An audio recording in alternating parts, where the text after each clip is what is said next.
আলহামদুলিল্লাহি রাব্বিল আলামিন ওয়াসসালাতু ওয়াসসালামু আলা সাইয়্যিদিল আমবিয়া ওয়াল মুরসালিন ওয়া আলা আলিহি ওয়া সাহবিহি আজমাইন। আম্মা বাদ। আহলুস সুন্নাহ ওয়াল জামাতের আদর্শ নিয়ে আমরা আলোচনা করছিলাম। আহলুস সুন্নাহ ওয়াল জামাতের একটি আদর্শ হচ্ছে যে মাসলা মাসাইলকে মেনে চলার জন্য আহলুস সুন্নাহ ওয়াল জামাত চারজন ইমামকে নির্বাচন করে দিয়েছেন। চারজন ইমামের কোনো একজনকে মেনে চলতে হবে আহলুস সুন্নাহ ওয়াল জামাত দলভুক্ত হওয়ার জন্যে। কারণ মসলা মাসাইল সংক্রান্ত যত হুকুম আহকাম বিধিবিধান রয়েছে, সাধারণ ইমানদার মুসলমান এর কোনোটাই যথাযথভাবে কোরআন সুন্নাহকে সামনে রেখে তারা উদ্ধার করতে পারবে না, এমনকি সাধারণ আলেমরাও পারবে না। এগুলো বার করার জন্যে অতি যোগ্য, অতি দক্ষ আইন পর্যালোচক, জ্ঞানী গুণী আলেম ওলামা ছাড়া সম্ভব নয়। সেজন্যে আহলুস সুন্নাহ ওয়াল জামাত এ বিষয়ে চারজন ইমাম নির্বাচন করে দিয়েছেন, যেগুলো সাধারণ মানুষ, সাধারণ মুসলমানেরা করতে পারে না বা সাধারণ আলেমেরা করতে পারে না। উদাহরণস্বরূপ, নামাজের ভিতরে কটা ফরজ কোরআন পাকে বলা নেই, হাদিস শরীফেও বলা নেই। এবং নামাজের ভিতরে কটা ওয়াজিব কোরআন পাকেও লিস্ট করে বলা নেই, হাদিস পাকেও লিস্ট করে বলা নেই। এবং কোনটা ফরজ, কোনটা ওয়াজিব, কোনটা সুন্নাত, এটা আলাদা করেও বলা নেই।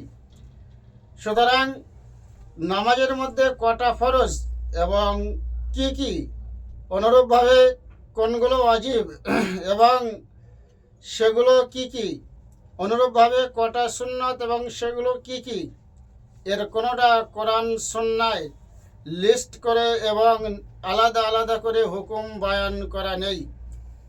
সেজন্যে সাধারণ মানুষ, এমনকি সাধারণ ওলামাদের পক্ষেও সম্ভব নয় এগুলো মান নির্ণয় করে, স্তর বিন্যাস করে যে এটা ফরজ, এটা ওয়াজিব, এটা সুন্নত, এটা মুস্তাহাব, এবং এই কটা সুন্নত, এই কটা ফরজ, এই কটা ওয়াজিব, এরকম আলাদা করা সম্ভব নয়। এগুলো কাজ ফোকাহাদের, মুস্তাহিদিনে মিল্লাতদের।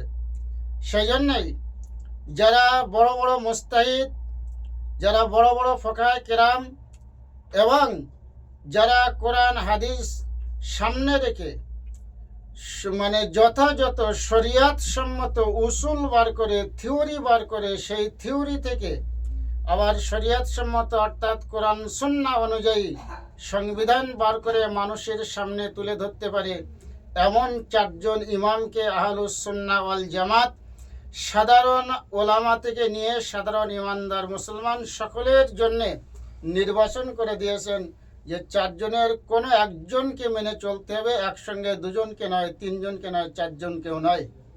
কারণ একসঙ্গে দুজন, তিনজন, চারজনকে মানলে সেক্ষেত্রে মন গড়া মসলা মানা হবে, মন গড়া শরিয়াত মানা হবে, নির্দিষ্ট শরিয়াত মানা হবে না।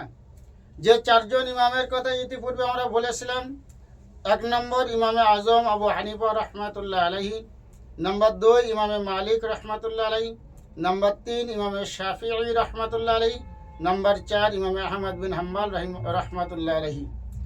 এই চারজনের কোনো একজনকে মেনে চললে শরিয়াতের সঠিক মসলা এবং যেটা আল্লাহ পাকের উদ্দেশ্য এবং যে শরিয়াত স্বয়ং রাসূল আকরাম সাল্লাল্লাহু আলাইহি ওয়াসাল্লাম মানব জাতির জন্য নিয়ে এসেছে, সেই শরিয়াতের হুকুম মেনে চলা হবে।